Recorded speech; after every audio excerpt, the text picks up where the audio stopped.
entendemos, já falamos aqui desde a primeira série dessa palavra, desde da introdução, desde lá do início da abertura, quando tratamos a metanarrativa e a cosmovisão bíblica, que tudo é uma história, tudo se decorre pela história, pelos anos, pelos meses, pelos dias, e que nós somos inseridos nessa história de Deus.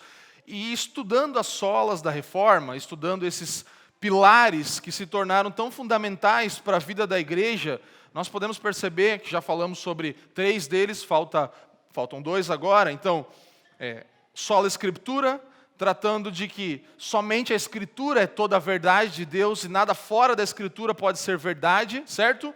Então, sola Escritura, falamos sobre sola fide, somente pela fé, a nossa salvação não pode ser por outros tipos de conquistas humanas ou obras, assim como somente pela graça também. Então, a graça de Deus é que compra a salvação para nós, o seu favor por nós, que nos dá um presente imerecido, ou seja, graça. E nós vamos falar semana que vem sobre solos Cristos. Tudo isso acontece somente por meio do Filho perfeito de Deus, daquele que se tornou homem, se tornou semelhante a mim e a você, e por causa dele, somente por causa dele, nós alcançamos a nossa salvação. E agora, vamos para o final, para a conclusão disso tudo, que é só lhe deu glória. Então, se é só por causa dele, se é só pela fé, só pela graça e só pela Escritura, quem merece a honra e a glória, senão o Senhor, certo? Então, só lhe deu glória, porque tudo foi por ele, tudo gira em torno dele. As coisas todas acontecem por meio dele, e nós não teríamos como dizer que queremos uma parte dessa glória. Até porque as Escrituras vão falar em todo o tempo que Deus não divide a sua glória com... Você sabe disso. Então, a gente vai ver isso ao longo da Bíblia. Deus não divide a sua glória com ninguém. Ele não divide a sua glória com ninguém. Se você lembra de Herodes, por exemplo, que tentou glorificar o seu nome, ele termina a sua vida comido por bichos. Ele morre ali por quê? Por não ter dado glória a Deus. Não é que ele não falou glória a Deus, é porque ele não deu glória a Deus. Ele não reconheceu que a sua vida e toda aquela situação que ele tinha vivenciado eram por causa do Senhor, e ele terminou mal. Então, isso vai transparecer ao longo das Escrituras a importância, a necessidade e a honra que só o Senhor merece, que só Ele é digno, que nós não somos dignos de receber. Então nós falamos essa frase, que a gente vai colocar aqui agora, na primeira palavra da série, e na segunda também eu acho, que é um resumo do que é o só lhe deu glória, né, para a gente começar. Então só lhe deu glória é o resultado final de tudo ser por meio dele, centralizando assim a glória e o louvor somente em Deus. Todos, absolutamente todos os seres criados são míseros pecadores, carecedores da graça e misericórdia de Deus. Amém? Tudo é por Ele e por causa dele. E quando nós falamos aqui do nosso não merecimento, de tudo isso, nós podemos lembrar de várias vezes que já falamos isso aqui na família dos que creem. Então, você pode olhar no histórico das nossas palavras em todas as plataformas de áudio ou YouTube também e ver quanto nós temos falado da graça de Deus e do Evangelho. E sabe, esse final de semana eu estava falando com a Jaque em casa e cada vez mais convencido eu estou ficando de que o Evangelho é necessário para a gente sempre, de novo e de novo e de novo. E um tempo atrás, uns anos atrás, eu achava que o Evangelho era só para aquelas pessoas que ainda não o conhecem. Mas nós precisamos ser lembrados constantemente, dia após dia, do porquê essa história aconteceu e de que a nossa parte nessa história, na verdade, só é negativa, que nós não trouxemos nada para essa história, que nós não recebemos glória nenhuma. E cada vez mais que eu ouço o Evangelho, que eu leio o Evangelho, mais eu sou convencido disso, mais a minha cosmovisão muda, mais eu consigo olhar para mim mesmo e falar que eu era para estar morto, então eu não tenho que reclamar das circunstâncias da minha vida. Então eu canto como nós cantamos agora, te louvarei, não importam as circunstâncias. Eu exaltarei o teu nome para sempre, afinal, eu já estou no lucro. Sabe? Nós, infelizmente, temos nos mostrado uma geração um tanto quanto mole, um tanto quanto muito abalável por circunstâncias. A gente é muito vulnerável e nos falta resiliência, nos falta olhar e conhecer mais o Evangelho para entender que nós éramos para estar mortos, que nós não tínhamos destino e futuro nenhum bom. Nada bom da parte nossa poderia acontecer se não fosse a graça do Senhor, se não fosse a verdade de Cristo. Então, os nossos problemas, e às vezes você pode falar, mas meu probleminha não é tão pequeno, é um grande problema. Sim, mas o seu problema era maior. Você concorda comigo? Pensa no teu problema pior que está acontecendo na tua vida agora. O teu problema antes de você estar aqui reunido com a igreja do Senhor era muito pior, porque você estava morto. Você estava em um lugar onde você não tinha perspectivas boas de nada acontecer na sua vida. Você estava condenado à morte, você estava perdido. Você estava caminhando rumo ao inferno. Então, se a sua circunstância agora pode ser difícil, ela já é melhor e muito melhor. Porque mesmo que você esteja, ou algum de nós esteja correndo risco de morte, se nós morrermos, nós não vamos morrer eternamente, amém? Então já estamos muito melhor do que estávamos antes. Já estamos muito melhor do que estávamos antes mesmo. E isso é a verdade do Evangelho que precisa mexer conosco dia após dia. Precisa nos mover, precisa nos despertar. Precisa nos colocar em um lugar de gratidão e de dar glória somente ao Senhor. Vamos falar um pouco sobre o que é glória, né? A gente costumava falar bastante aqui que glória não é um lugar para onde a gente está indo, né? O Leandro falava muito isso. Então, não é partiu glória, tá? Não é estou indo para a glória a Deus, não. A glória aqui, ela é basicamente a santidade de Deus colocada em exposição de toda a humanidade. Então, um Deus santo, um Deus maravilhoso, um Deus único, incomum, ele está exposto, a sua glória está exposta diante de toda a humanidade, e essa manifestação da sua santidade é o que é a glória dele, é o que redunda em honra a ele. Então perceba que Isaías 6,3, por exemplo, nós temos esse texto aí, nós vamos ver essas duas coisas nesse texto. Se você puder, abra a sua Bíblia aí junto comigo para a gente acompanhar. Isaías 6,3. Que vai falar sobre a santidade de Deus e vai falar sobre a glória dele, que é esse valor infinito de Deus manifesto. A glória é isso. Isaías 6, versículo 3, fala assim, ó: e clamavam uns para os outros, dizendo, Santo, Santo, Santo é o Senhor dos exércitos, toda a terra está cheia da sua glória. E clamavam uns aos outros, dizendo, Santo, Santo, Santo é o Senhor dos exércitos. Toda a terra está cheia da tua glória, da sua glória. Então, quando a santidade de Deus enche a terra, para que as pessoas vejam isso, ela se chama glória de Deus. Quando a santidade de Deus enche a terra e as pessoas podem visualizar o poder de Deus e a sua magnitude, os seus tremendos feitos, o seu tremendo caráter, isso se chama glória. Então, santo é o Senhor dos exércitos. Toda a terra está cheia dessa visibilidade da santidade de Deus. A palavra santo é incomum. A melhor tradução é essa, separado do que é comum. Então, pense que você separa alguma coisa de várias coisas comuns, aquela é uma especial. Então, aquilo é santificado, aquilo é separado. O Senhor é santo, Ele é incomum. Nenhum dos outros seres criados por Ele mesmo se compara a Ele. Por isso Ele é o único digno de glória. Santo, separado do comum. Então se você está anotando, coloca aí. Santo igual a incomum. Santo igual a incomum. Por isso só lhe deu glória. Por isso somente a Ele a glória. Porque nós somos seres comuns. Então, se eu começar a falar aqui de mim mesmo agora, e falar que eu sou bom nisso ou naquilo outro, ou se nós começarmos a exaltar algumas pessoas e falarmos, esse cara é bom nisso, aquele outro é bom naquilo, como ele é bonito, como ela é bonita, como ela tem autoridade, como ele é cheio de poder, como o cara é rico, como tal, sabe? Vários atributos que nós possamos falar, sempre vai haver alguém melhor do que eu e você, certo? Não é verdade? Sempre tem alguém que é melhor do que você. Mesmo que você ache que você é bom em uma coisa, você vai pensar em um cara melhor do que você e uma mulher melhor do que você naquilo que você faz. Só que ninguém é melhor do que Deus. Ninguém é nem lado a lado com Deus e ninguém é maior, muito menos do que Deus. Por isso, Ele é o único digno de glória, porque nós não temos como merecer glória, nós somos incapazes em alguma coisa, vamos nos tornar menores do que alguém, Por isso não somos merecedores de glória. Não recebemos glória por isso. Ele é o único santo, Ele é o único que é incomum. Nós somos comuns, nós somos normais, pessoas ordinárias. Fora tudo que eu vou falar, esse é o primeiro ponto que você precisa entender do porquê que Ele é o único digno. Ele é separado, Ele é incomum, Ele é único, Ele é merecedor. Sabe, glória é reconhecimento. Então, quando você glorifica a Deus, você reconhece. Essa é a postura do nosso coração em relação a só lhe deu glória. É quando nós reconhecemos o Senhor em todos os seus caminhos. É quando nós olhamos para tudo ao nosso redor e vimos, isso só está acontecendo por causa de Deus.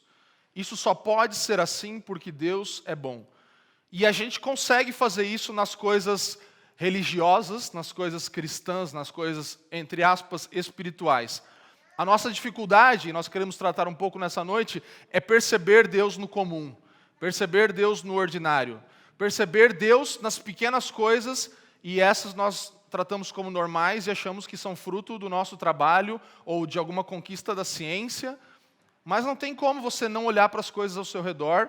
Por exemplo, eu amo café. Quem me conhece sabe, a gente tem até um grupo aí de café. Se quiser fazer parte, comprar um café coletivo, aí a gente compra todo mês uns cafés. E, cara, no café eu percebo a glória de Deus, porque não tem como aquilo ser uma coisa, né? Tem como. E se você não toma café, eu sinto muito. Se você não pode tomar por alguma causa, sinto também. Mas se você não gosta, eu sinto mais ainda, porque aí você está, né? Você tá com o coração endurecido em relação a uma manifestação da glória de Deus, entendeu? Então, eu bebo o meu café. Não, eu não só bebo, eu moo o meu café, eu coo o meu café, eu preparo ele, eu faço a pré-infusão do meu café, eu faço a infusão do meu café, e depois eu bebo o meu café glorificando a Deus, porque aquilo é maravilhoso. E é verdade.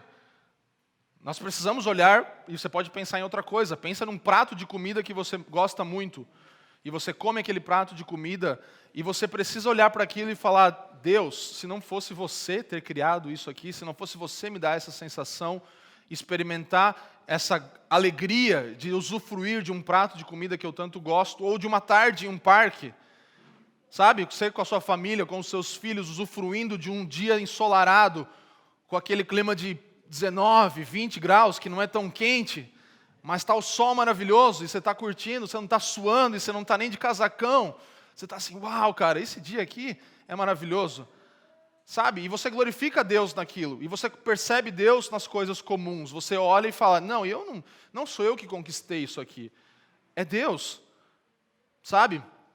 E o princípio, obviamente, aonde nós precisamos partir, da onde precisamos partir e entender que Ele é glorificado, é o princípio da reforma, que é a nossa salvação, que é aonde estava centralizado e canalizado todo o problema da época da reforma, que era na salvação. Então, obviamente, aqui começa, eu fui para coisas comuns do dia a dia, mas obviamente isso começa na nossa salvação. A nossa salvação vem de quem? Vamos lá. Deus. Pode falar, não precisa falar. Deus. Deus. Fala aí, Deus. Deus. A nossa salvação vem de Deus. E ela é efetuada do início ao fim por meio de quem? Deus? Deus! Certo?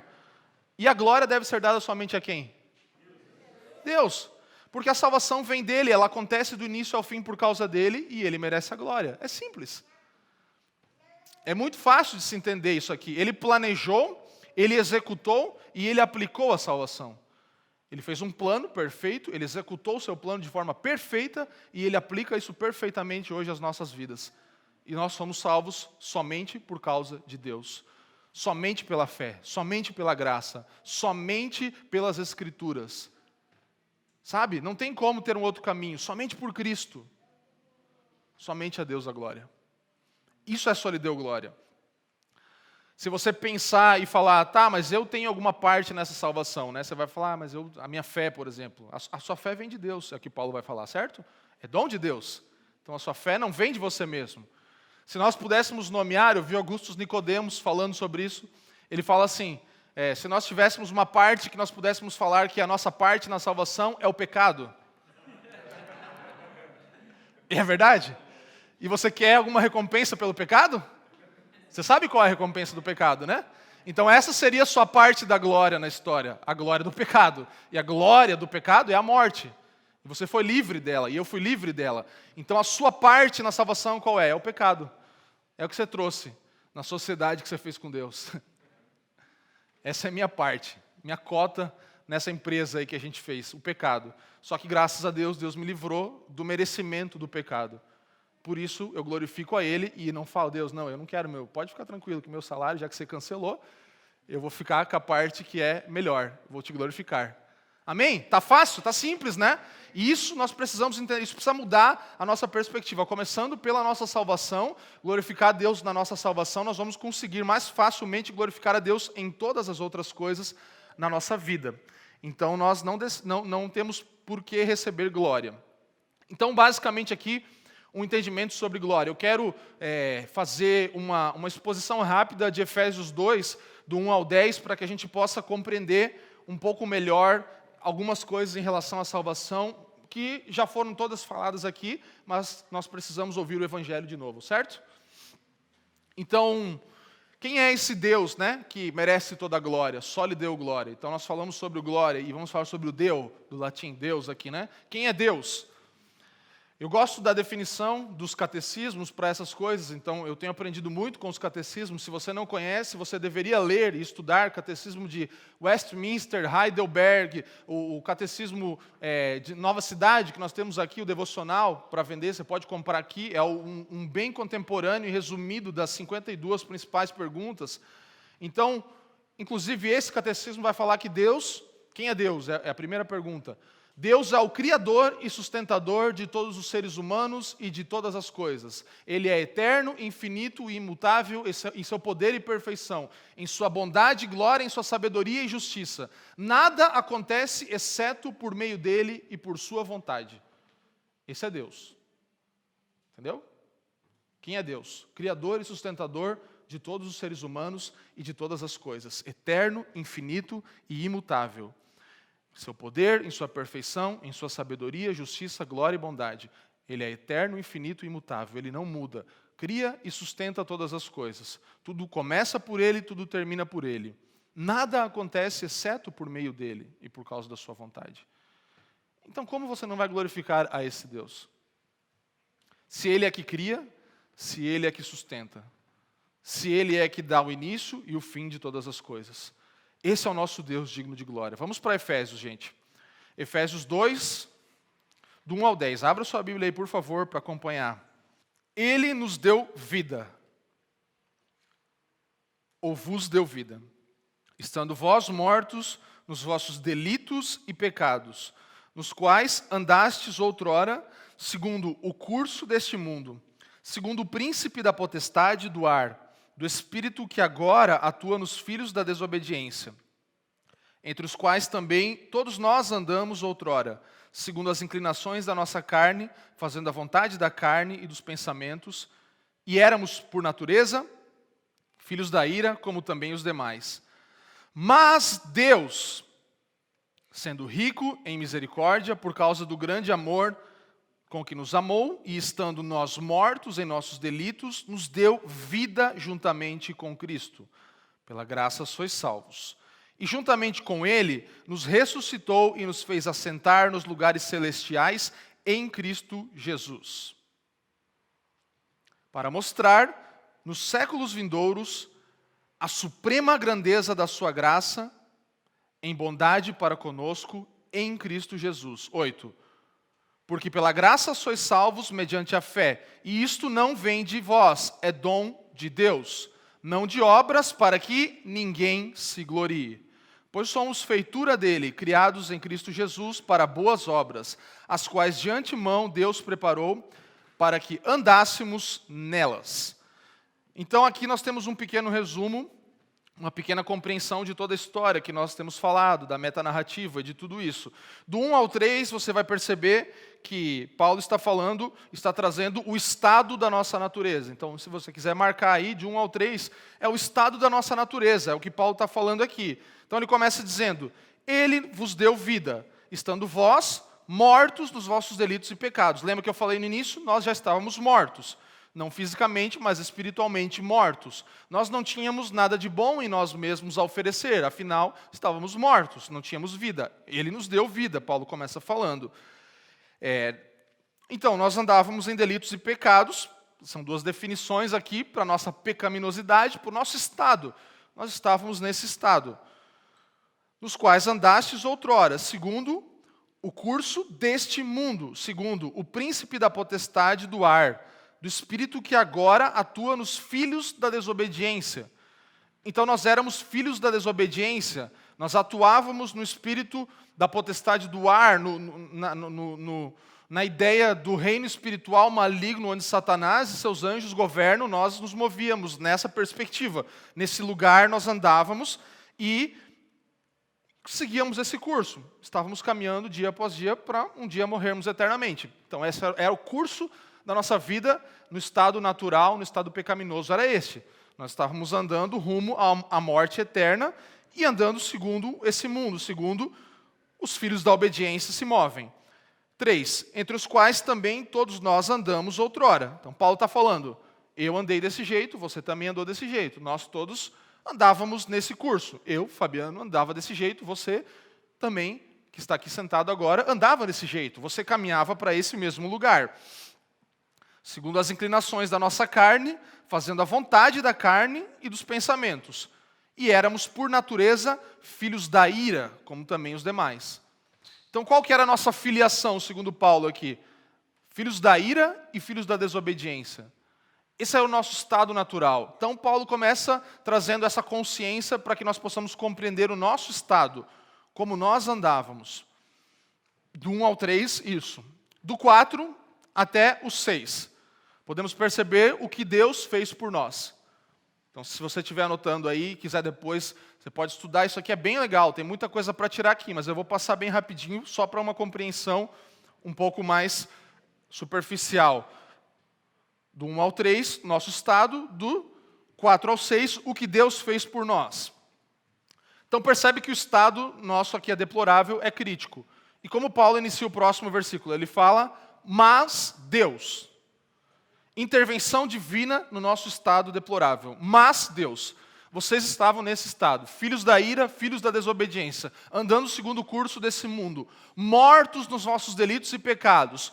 Porém, Deus invade esse seu estado e ele faz o quê? Sendo rico em misericórdia.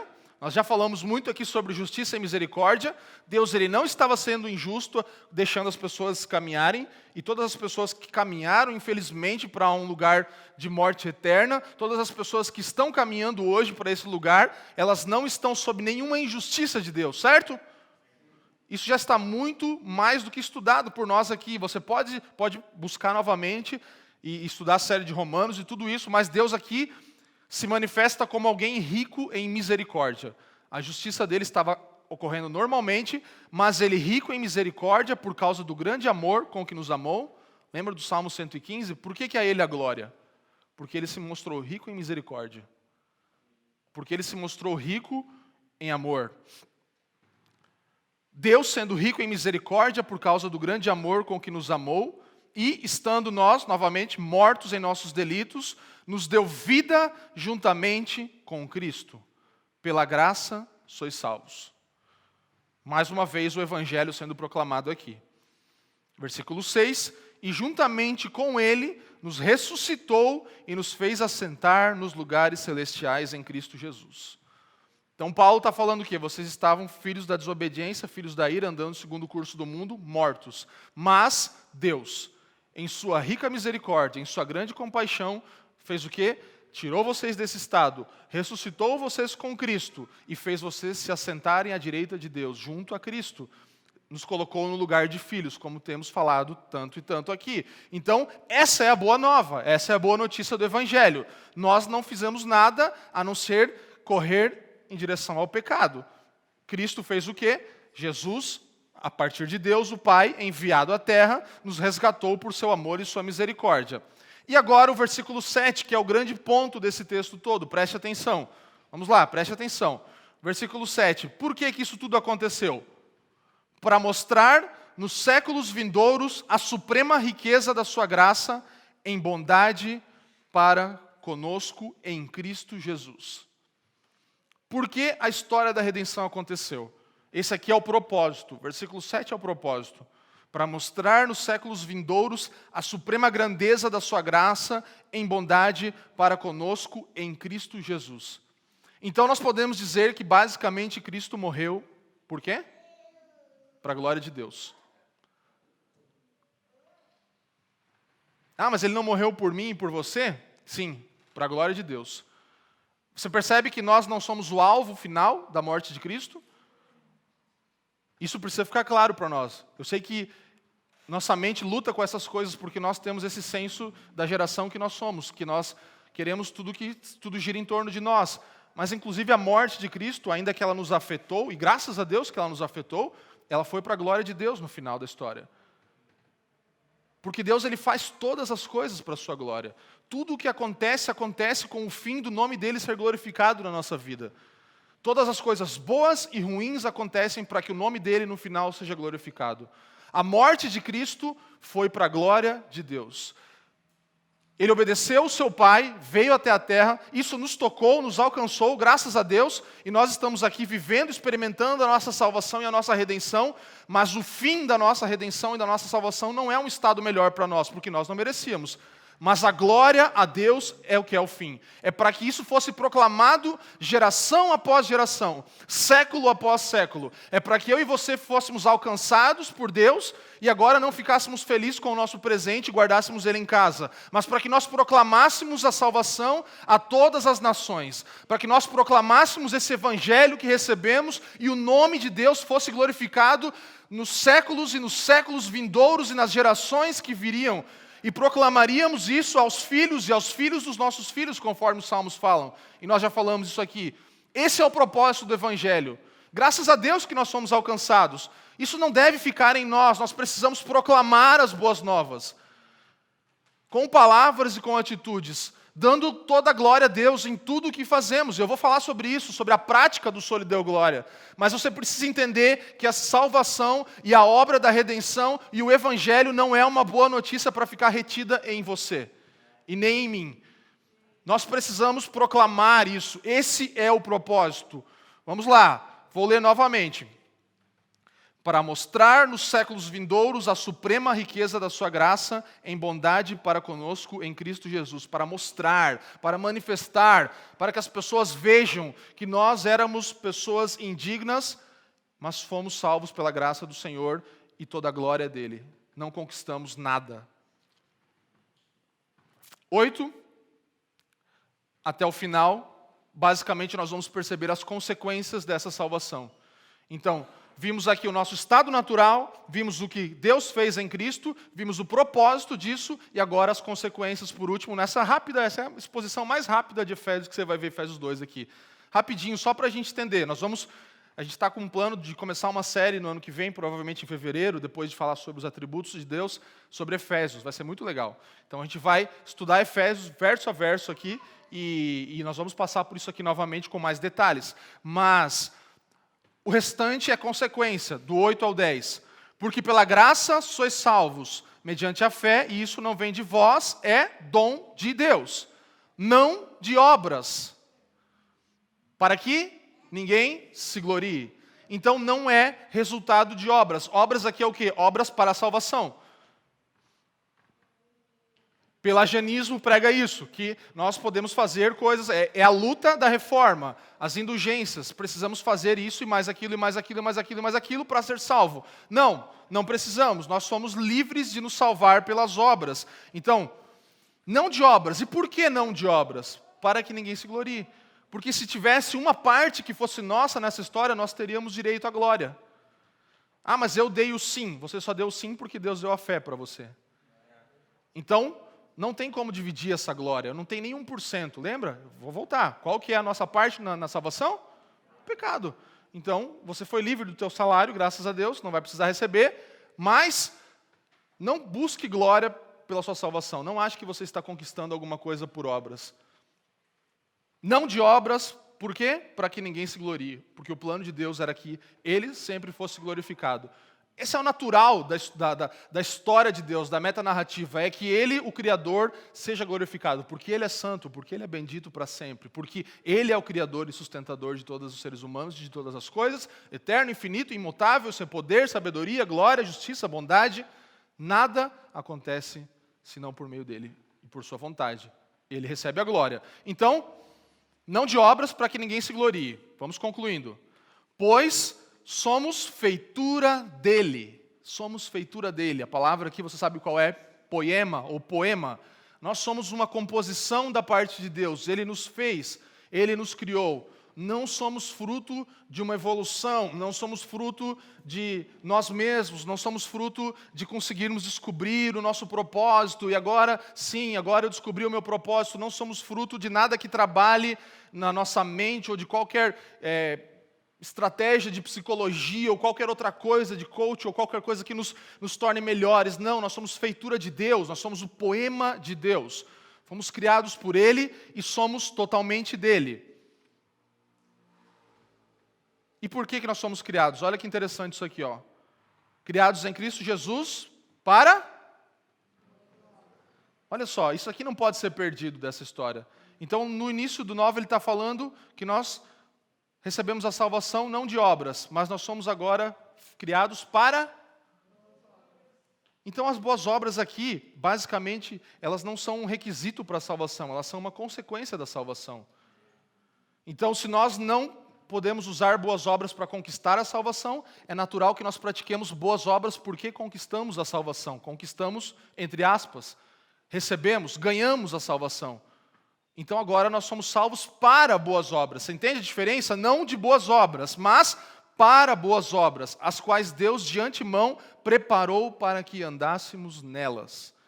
Deus de antemão preparou as boas obras que nós andaríamos a partir da nossa salvação. Então você não é salvo por obras, mas você é salvo para praticar boas obras.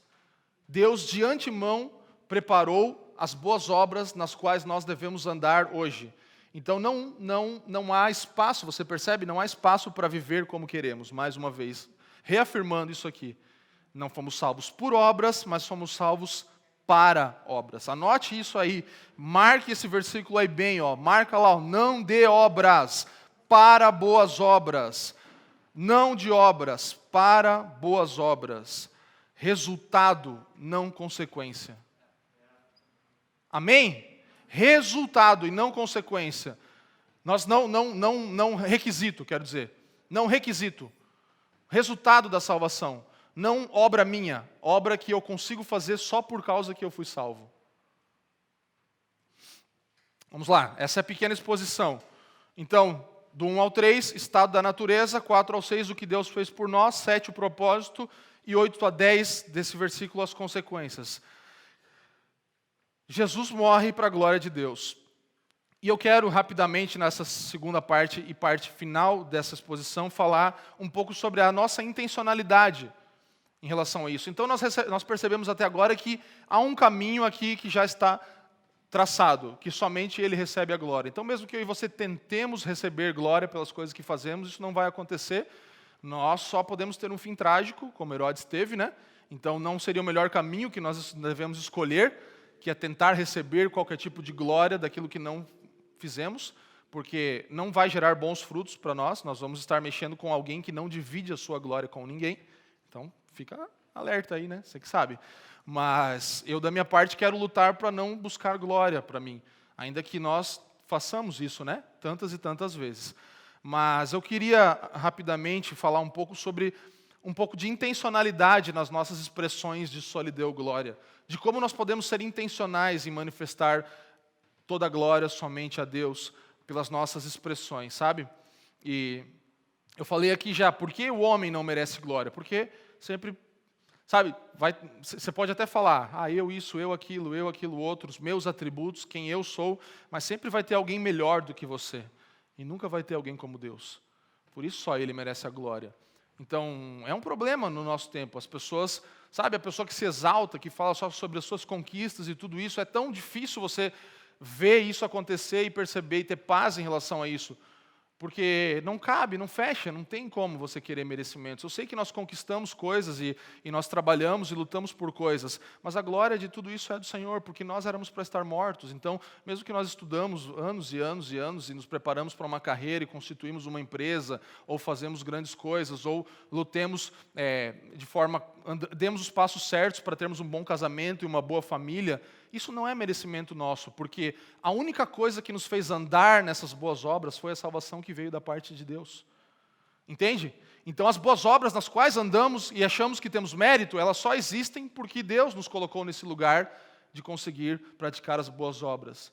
De antemão, Ele preparou as boas obras nas quais nós estamos andando hoje. Então, se você olha um edifício que você construiu, entre aspas, e você fala, legal, como é bom isso que eu fiz. Ah, não, peraí. Isso aqui é porque Deus, de antemão, já tinha preparado, e só por causa dele que eu consigo fazer essa boa obra.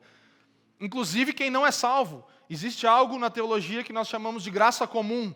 E a graça comum, ela fala disso. Fala do cara que planta o café que nem é crente, que faz o café mais gostoso do Brasil, mas ele nem é crente. Mas ele tem graça comum ali. A graça da parte de Deus, que não é a graça salvífica, mas é a graça que faz ele conseguir fazer o chefe de cozinha fazer aquela refeição maravilhosa, ainda que ele não seja cristão e não ande em boas obras.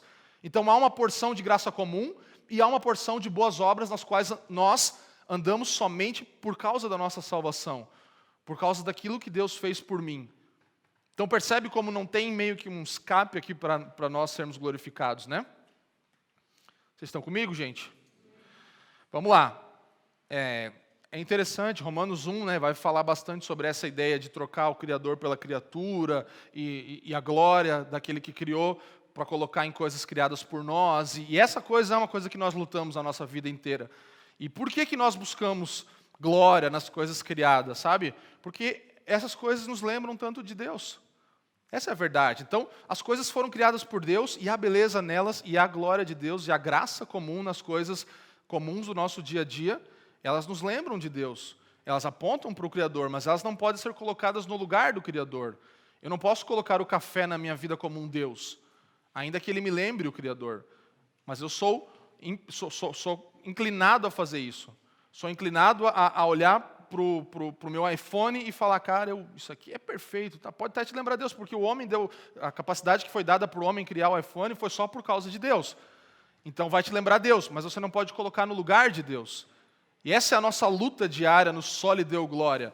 É olhar para aquilo que você ama tanto e admira e percebe beleza, e é útil, e é belo, e é uau. E falar, glória a Deus. E falar, cara, se não fosse Deus, né? E não falar, mas viver essa expressão no interior do coração. 1 Coríntios 10, 31. Vamos lá, gente, avançando. Esse texto super conhecido. 1 Coríntios 10, versículo 31, vai falar assim. Por quê? Ou portanto, quer comais, quer bebais, ou façais outra coisa qualquer, fazei tudo para a glória de Deus. Vamos lá, lê comigo. Portanto, quer comais, quer bebais, ou façais outra coisa qualquer, fazei tudo para a glória de Deus. Aqui está falando de coisas simples, comer ou beber.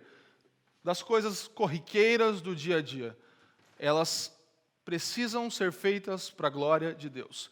Então isso é usufruir da criação, ter prazer nas coisas da criação, sem passar dos limites, porque há uns limites que só a Escritura definem para nós. Então, nós precisamos ter prazer nas coisas naturais, sim, isso é glorificar a Deus, mas não passar do limite.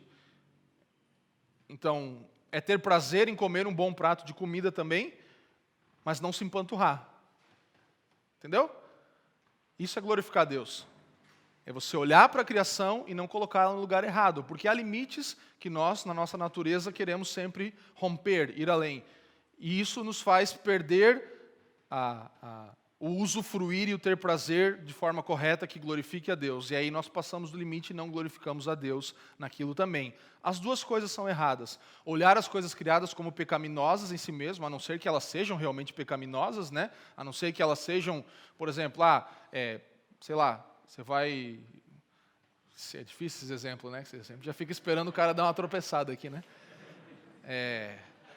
Mas a gente fala do trabalho para a glória de Deus. Vai lá que essa é fácil. Eu trabalho para a glória de Deus. O que eu tenho que trabalhar? Cara, qualquer coisa você pode glorificar Deus. Mas se você for um traficante de drogas, você não vai glorificar Deus, obviamente, porque você, né? Então vai ter questões de ética envolvidas. Às vezes as pessoas perguntam, esses dias eu ouvi alguém falando, cara, como é que é? O cara, ele vende canal de assinatura da Sky, daí tem canal adulto lá no meio, tipo, o cara pode fazer isso e tal. Aí, tipo, tem várias coisas que mexem ali com ética, com um monte de coisa, né? Então, assim, a gente não vai entrar nessas coisas, mas você vai avaliar e vai perceber, segundo as Escrituras, o que glorifica a Deus. O que você faz que pode não estar glorificando a Deus. Mas, com exceção de algumas profissões, todas as profissões podem glorificar a Deus. Entende? Com exceção de algumas coisas que você come, ou quantidades que você come, você vai poder glorificar a Deus com isso também. Então, basicamente aqui nós precisamos entender esse texto, olha só, preste atenção nisso, de uma vez por todas como uma ordenança e não como uma sugestão. Isso aqui é uma ordem. Quer comais, quer bebais, quer façais outra coisa qualquer, fazei tudo para a glória de Deus. E não optem por talvez pensar e ver se dá para glorificar Deus nisso também. Não, façam tudo para a glória de Deus, todos os dias, sempre, tudo para a glória de Deus. Ordem e não sugestão. Não é uma ideia que alguns podem, que legal, eles fazem tudo para a glória de Deus, é tão bonito isso. Não, não é uma opção. Você deve fazer tudo na sua vida para a glória de Deus, para glorificar o nome dEle. Isso é só lhe deu glória. Porque se você não está dando glória a Deus, você está dando glória a outra pessoa, que provavelmente vai ser você mesmo. Ou outra pessoa. Entende? Então, é uma ordem, não é uma sugestão. E ela está muito envolvida com você ter prazer nas coisas naturais criadas mesmo, que não tem um problema em relação a isso, sabe? John Piper, ele tem uma frase que todo mundo conhece quase, que ele fala assim: Deus é mais glorificado em nós quando estamos mais satisfeitos nele. Então, a nossa satisfação em Deus, quando nós estamos satisfeitos plenamente em Deus, Ele vai ser glorificado. A glória de Deus está em que nós estejamos satisfeitos nele, que nós não precisemos buscar alternativas para sermos satisfeitos, mas que estejamos satisfeitos nele, com aquilo que Ele nos dá dia após dia, com o pão de cada dia, com as lutas de cada dia, estejamos satisfeitos e consigamos ter prazer em Deus, e com os prazeres também naturais, que não são os pecaminosos, que não há problema, nós precisamos ter prazer nas coisas comuns. Eu lembrei do Bach, né? Johann Sebastian Bach, um dos músicos mais famosos e ilustres e um super músico da história. Bach, ele sempre assinava as suas partituras com Soli Deo Gloria no final. Pode pesquisar, você vai ver, na internet tem várias imagens assim. Soli Deo Gloria, ele escrevia no final isso. Então ele compunha as suas canções, e as canções dele não tinham letra, acho que quase todas, a maioria, né? Acho que não tinha, era mais instrumental. Então, ele não tinha ali uma coisa que fala, não, mas cara, não é a música gospel isso aqui. E não era mesmo. Mas ele glorificava a Deus com a música ponto. Sabe? Glorificava a Deus. E ele glorificava a Deus porque ele colocava Soli Deo Gloria no final da partitura? Obviamente não. Obviamente não era o ponto que precisa colocar Soli Deo Gloria na assinatura do seu e-mail, como a gente faz na Cultivar e Guardar lá. Não é isso. Isso vai relembrar algo e a pessoa vai olhar, é intencional? É. Porque o cara olha e fala, meu Deus, cara, é toda essa maravilha aqui, vai te lembrar que é para Deus. Então imagina, os caras tocavam, os músicos todos lá, junto com ele, e eles olhavam no final, Soli Deo Gloria. Cara, não era para as palmas dele, não, era para a glória de Deus. Então era uma imagem, era uma ilustração de algo que ele vivia na prática. Então a gente tem que cuidar também, obviamente, para não usar o nome de Deus, ou o Soli Deo Gloria, como um mascote, né? Cristo não é um mascote. Ele não é um mascote. Não adianta você botar no carro, Deus é fiel, entendeu? Não é isso. Não é usar a camisa fé, entendeu? Não adianta usar Soli Deo Gloria, Cami, só, entendeu? Até o Soli Deo Gloria, Dani, que é legal, né? É mais cool do que Deus é fiel. Mas não serve de muita coisa, sozinho. Se não tiver um manequim por trás ali que Soli Deo Gloria, se é que isso existe, né? O Só Lhe Deu Glória não vai adiantar de muita coisa. Não vai, é legal, é bonito, tá meio que na modinha aqui, né? Subcelebridade, mas não adianta muita coisa. Não adianta muita coisa se a gente não realmente glorificar a Deus em tudo na nossa vida. Então, não podemos usar Cristo como mascote. Tem uma marca nos Estados Unidos, que é uma marca muito conhecida de roupas, e eles colocam João 3,16 dentro das sacolas deles, assim. E aquilo é legal, tá? O cara olha, João 3,16, às vezes vai na Bíblia, procura, enfim. Mas eles são alguns dos piores, eles têm multas sobre contratos de trabalho, eles falsificam várias das estampas deles, são sem direitos autorais pagos, eles tratam mal os funcionários deles, eles têm dívidas com muitas pessoas e tal, então não adiantou muito, né, João 3,16, porque você está fazendo tudo errado, então não adianta. Então, o bom é as duas coisas, é uma manifestação verbal, uma expressão real, uma expressão visível, mas que sustente por trás. Então, esse conjunto é um conjunto legal. É bom que seja assim, é importante que seja assim. Então, basicamente, nós precisamos cuidar para não ter posts bonitos no Instagram, mas não uma vida que sustente. Ter palavras legais, saber discursar, saber falar, mas sem uma vida que sustente, gente, não vai adiantar. Porque você está usando simplesmente Cristo como um mascote, como alguém que você vai falar, cara, olha que legal, eu sirvo a Cristo. Isso não vai glorificar o nome de Deus. Isso é muito pior, na verdade. Porque a nossa vida é que sustenta a nossa forma de glorificar a Deus, nosso modo de andar, segundo 1 Coríntios aqui vai falar, comendo, bebendo, fazendo tudo para a glória de Deus. Sabe? Então, na prática, nós precisamos ver que as nossas escolhas, o nosso dia a dia, o que nós escolhemos fazer ou não fazer, é o que vai determinar se nós estamos glorificando a Deus. Então você vai tomar uma decisão. Que decisão você vai tomar? A decisão que mais glorifique a Deus. Então você tem uma decisão a tomar. Qual a decisão que você vai tomar? A que mais glorifique a Deus. A que, segundo as Escrituras, vai honrar o que Deus está falando. Então você tem algumas decisões que, todas as decisões, na verdade, vão ser tomadas baseadas aqui. E aí você vai glorificar a Deus ou não. Então as nossas escolhas têm esse papel. O nosso propósito, qual é o propósito de você estar fazendo o que está fazendo? É glorificar a Deus? Se sim, prossiga, continue, dê andamento nos seus projetos que glorifiquem a Deus, que mostrem o nome dEle, que mostrem que Ele é exaltado. E aqui não são simplesmente coisas gospels, né? Não são simplesmente coisas que têm o nome de Jesus estampado, mas empresas que pagam seus funcionários direito. Lembra lá de Efésios 5, 6, vai falar o patrão que cuida bem do seu empregado, o empregado que chega no horário. Isso é glorificar a Deus. Não é que tem que ter um culto ali na hora do intervalo.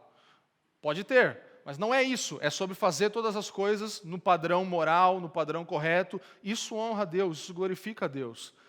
Você vai conhecer, eu já falei aqui, mas eu vou repetir, a história de Lutero e do sapateiro.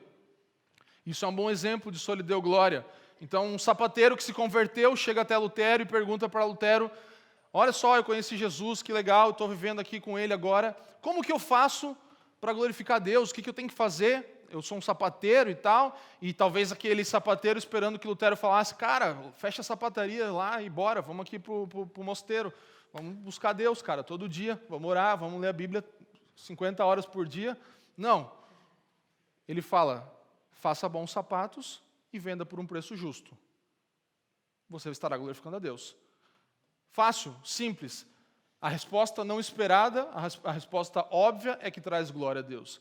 Então, pensa aí no que você faz. Se você estiver fazendo bem aquilo que você está fazendo, o melhor que você pode, e se você não está extorquindo ninguém com aquilo que você faz, você está glorificando a Deus, porque isso é exceção no nosso mundo.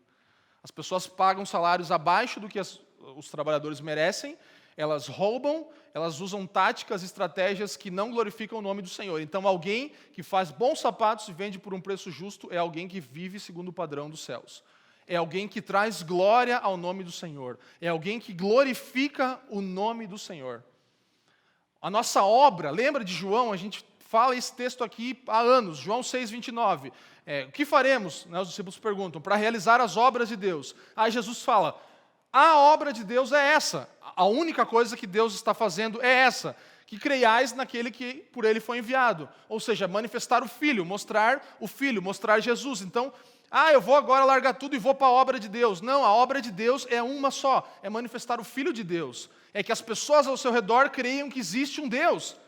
Isso é o que nós falamos antes, o propósito do Evangelho, o propósito do Solideu Glória, o propósito da salvação. Que as pessoas olhem para você e tenham esperança. Cristo em nós, a esperança da glória. Então, as pessoas podem olhar e elas estão desanimadas e muita gente está morrendo, mas o Daniel me traz esperança. Por quê? Porque tem Cristo nele e ele faz as coisas corretas e isso me anima e eu falo, cara, que legal isso.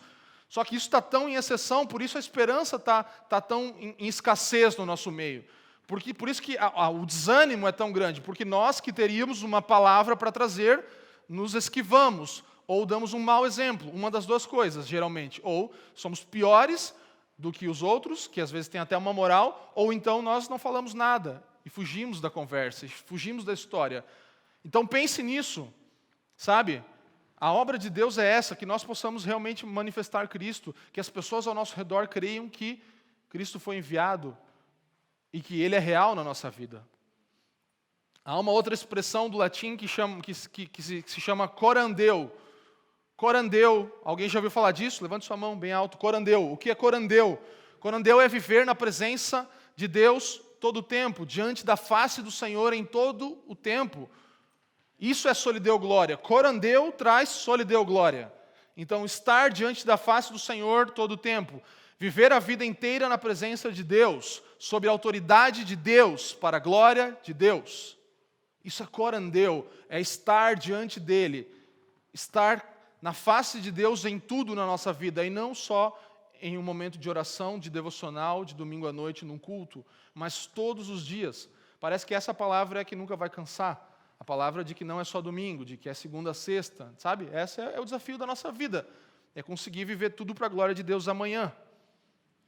Sem dualismos, sem separações, sem santo e profano, sem gospel e não gospel. Tem o padrão da Bíblia e ponto.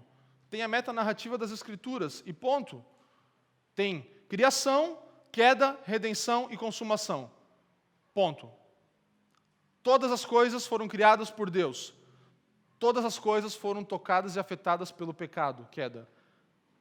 Há possibilidade de redenção perante os pés da cruz. Diante dos pés da cruz, as coisas vão ser redimidas, nós fomos redimidos, estamos sendo redimidos, e haverá consumação de todas as coisas. Essa é a história de Deus.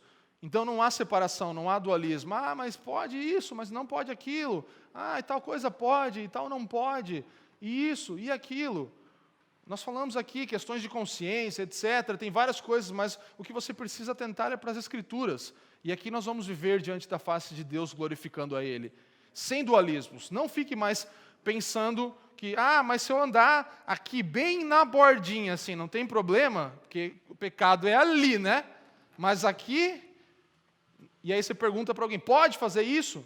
Cara, melhor não, se você está sendo, afetado por aquilo a ponto de quase cair, ou se você está tudo bem com aquilo, e não transgride as leis do Senhor, não transgride a verdade do Evangelho, se isso é viver, como Paulo fala, de modo digno do Evangelho, tenha prazer nas coisas que Deus tem prazer. Amém, gente? Então, sem dualismos. Colossenses 1, 15 a 17 vai falar assim, o qual é a imagem do Deus invisível, o primogênito de toda a criação, porque nele foram criadas, o que foi criado nele? Todas as coisas, nos céus e na terra, as visíveis e as invisíveis. O que você come, o que você bebe, o que você vê, o que você não vê, tudo foi criado por Ele. Sejam tronos, dominações, principados, potestades, tudo foi criado por Ele e para Ele. Ele é antes de todas as coisas e nele subsistem todas as coisas. Tudo. Tudo é para a glória de Deus. Tudo é para a glória de Deus.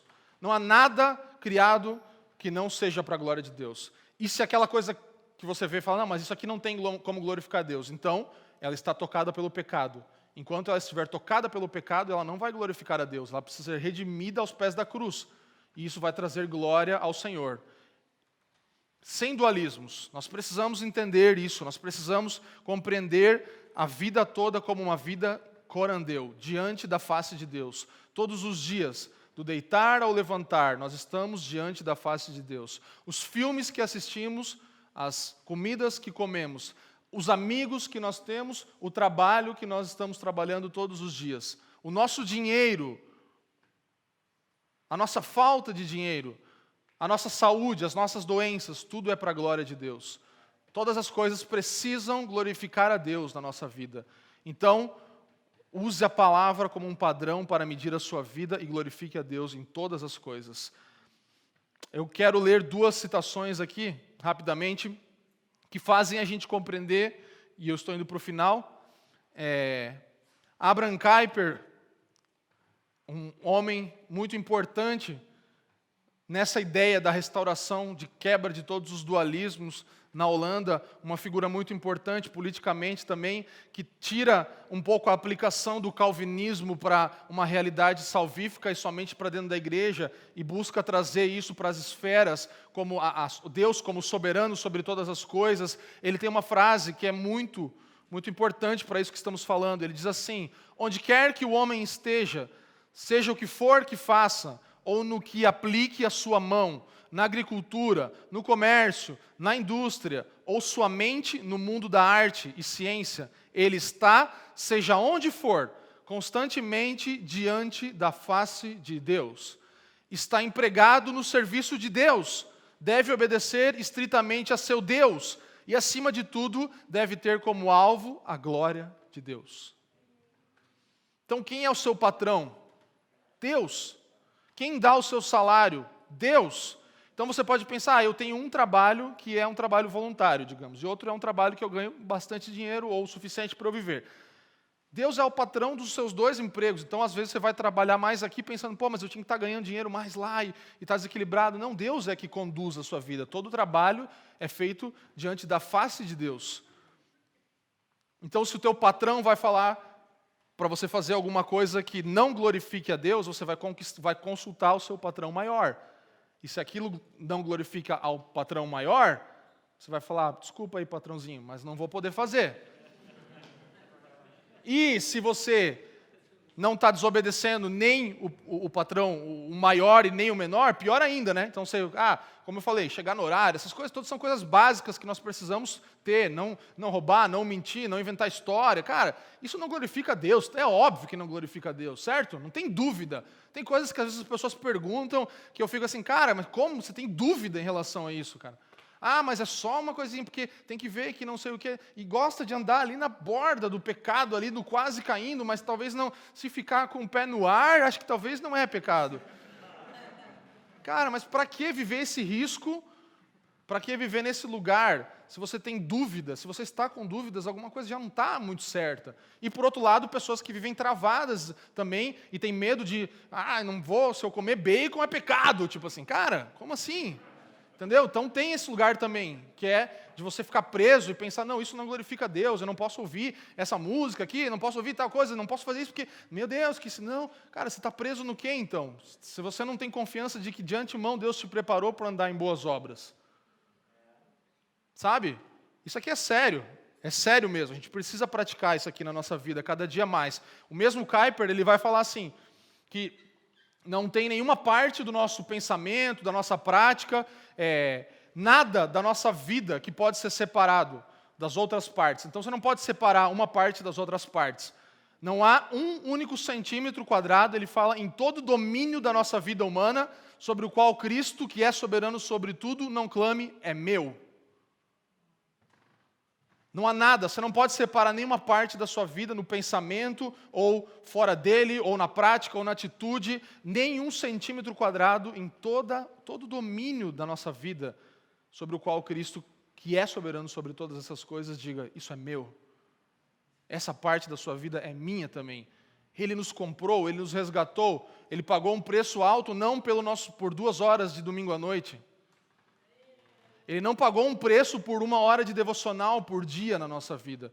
O preço que Cristo pagou não foi para que você visse alguns vídeos do YouTube e lesse alguns livros de teologia. Sabe? Não é isso. Ele pagou um preço pela minha e pela sua vida inteira, por completo. Toda a nossa vida, 24/7 é do Senhor. Nós somos 100% dele, em todo o tempo. Isso é viver diante da face de Deus. Não é em alguns momentos. Eu sei que você talvez está pensando, eu já sei disso, mas não vive. Entende? Esse é o ponto. Porque eu também sei e não vivo. Não estou falando de você, estou falando de mim. Quantas e quantas vezes nós não vivemos isso? Nós esquecemos que aquilo também é para a glória de Deus. Minha mãe me ensinou isso. Se você não gosta de lavar louça, lava para Deus, aí você vai gostar. E eu lavei louça para Deus, e hoje eu lavo um monte de louça para minha esposa e para Deus. Entendeu? Esses dias eu machuquei meu dedo, aí fiquei sem lavar umas 2 semanas. Uma folga, acho que foi meu recorde, né, amor? 2 semanas sem lavar louça, cara. Recorde. Para a glória de Deus. Deus permitiu, né? Quase decepou um pedaço do dedo fazendo um negócio da cultivar. Mas é isso, gente, sabe? Deus, o preço que Ele pagou foi pela nossa vida como um todo, por completo, corandeu, 100% do nosso tempo. Às vezes a gente esquece, né, cara, quando você está lá rolando o feed do Instagram e não tem ninguém vendo, né? Você fala, cara, aí se aparece alguém, daí você... Não estou nem falando das piores coisas, estou falando de alguma coisa que você acha que... Cara, Deus está com você, você não esquece que Deus está ali junto com você, vendo o que você está vendo. Ele está olhando o que você está olhando nos momentos que ninguém vê. Isso é coisa que a gente fala para as crianças, mas a gente esquece. Mas Deus está vendo todas as coisas. A mensagem que você apagou no WhatsApp, né? Deus viu, não tem um stickerzinho? Não adianta apagar que Deus viu, né? Deus viu, por quê? Porque está no coração, e Ele sonda o nosso coração. Então você mandou, arrependeu, Deus viu, tem que pedir perdão do mesmo jeito. Porque já aconteceu lá dentro. Você pode ter cancelado, né? Você pode ter matado a pessoa no teu coração. Então, vê bem, dá uma olhada. E isso é básico, mas a gente esquece. Então, é necessário nos lembrarmos que a nossa vida é toda diante da face de Deus. Quando você não está com sua esposa, com seu marido, quando você não está com seus pais, quando você não está com seu pastor, com quem discipula a sua vida, quando você está sozinho, Deus está diante de você e você está diante dele. E Ele está clamando, isso aí é meu. Esse seu tempo aí é meu. Isso que você está fazendo com a tua mente, enchendo de porcaria, isso é meu também. E os filmes que você vê, que você enche a sua cabeça, e as coisas que você vê nas redes sociais, as pessoas que você se relaciona, é meu. Tudo Ele clama é meu. Tudo na nossa vida é dele. Não há uma parte sequer que nós possamos dizer, isso aqui é meu, separado. Porque Deus não pagou um preço por 5% nosso, 10, 99,9. 100% da nossa vida é do Senhor. Isso é só Ele deu glória. Amém, gente? O Catecismo de Westminster, na sua primeira pergunta, fala assim, qual é o fim principal do homem? Resposta: o fim principal do homem é glorificar a Deus e gozá-lo para sempre. Que Piper fala, esse é o fim do homem, o principal fim do homem, glorificar a Deus e ter prazer nele, para sempre. Glorificar a Deus e ter prazer nele. Então o prazer não é um pecado. O prazer em Deus é o que glorifica a Deus na verdade. Então se você tiver prazer em Deus, você está glorificando a Ele. Se você tiver prazer em concupiscências e desejos da carne, você não está glorificando a Deus. Deus, Ele quer que nós tenhamos prazer. Então tomar um bom café glorifica a Deus. Amém? Esse é o fim de todas as coisas. Glorificar a Deus e gozá-lo para sempre. E depois a pergunta 2, eu não separei aqui, mas aí ele vai falar no catecismo, e como que faz isso, né? Qual que é a regra para seguir? E o catecismo de Westminster responde, as Escrituras. Esse é o padrão para você avaliar e falar, mas aí até onde que eu vou nessa história? Até aqui, aonde as Escrituras determinam. Vamos lá. Gostaria de encerrar com essa declaração de Cambridge, que é uma declaração de 1996 em Massachusetts, uma organização de várias igrejas que fizeram essa renovação de um pacto em relação à reforma. E eu não consegui fazer isso na primeira reunião, mas eu separei aqui o Só lhe deu glória, que é o último na sequência deles, que foi uma reafirmação, um compromisso da igreja novamente de viver diante de Deus. Então eu não queria que você lesse só porque nós vamos ler junto aqui, mas eu queria que você lesse com intenção no teu coração mesmo de falar, Deus, eu quero, sabe, um compromisso? Renove os seus votos diante do Senhor e fala, Deus, eu quero viver a minha vida toda perante a sua face para a sua glória. Você já vive, na verdade, perante a face de Deus. Agora o que precisa determinar é se é para a glória de Deus ou não. Então, corandeu não é uma opção, só lhe deu glória é. Entendeu? Você já vive diante de Deus todos os dias da sua vida. Mas eu quero viver. Não, você já vive. Agora, se você glorifica a Deus ou não, esse é o lugar de, entre aspas, escolha que nós temos. Que, na verdade, não temos, né? Mas ainda somos a alguns pontos teimosos. Vamos lá, leia comigo então. Está aí? Reafirmamos que, como a salvação é de Deus e realizada por Deus, ela é para a glória de Deus e devemos glorificá-lo sempre. Devemos viver nossa vida inteira perante a face de Deus, sob a autoridade de Deus e para a sua glória somente. Então essa é a afirmação. E agora a negação, vamos lá. Negamos, está aí? Vai. Negamos que possamos apropriadamente glorificar a Deus se nosso culto for confundido com entretenimento, se negligenciarmos ou a lei ou o evangelho em nossa pregação, ou se permitirmos que o afeiçoamento próprio, a autoestima e a autorrealização se tornem opções alternativas ao evangelho. Essa foi a afirmação daqueles irmãos, quando se juntaram e relembraram o que os reformadores conquistaram naquele tempo. E falaram, nós vamos reafirmar esse compromisso de viver diante de Deus e de negar tudo aquilo que nos autopromove e que nos dá glória. Tudo aquilo que está em primeiro lugar para nossa satisfação, mas não glorifica a Deus. E eu lembro de uma última citação, eu nem botei lá, mas eu lembrei que para mim a gente já leu ela várias vezes aqui também, T. Austin Sparks. Tem um irmão que falava, o irmão Austinho. O irmão Austinho, ele fala assim, pois a perspectiva é essa, que quando Deus tiver as coisas, como na eternidade passada determinou tê-las, e Ele irá tê-las assim, cada átomo desse universo inteiro irá mostrar a glória de Jesus Cristo.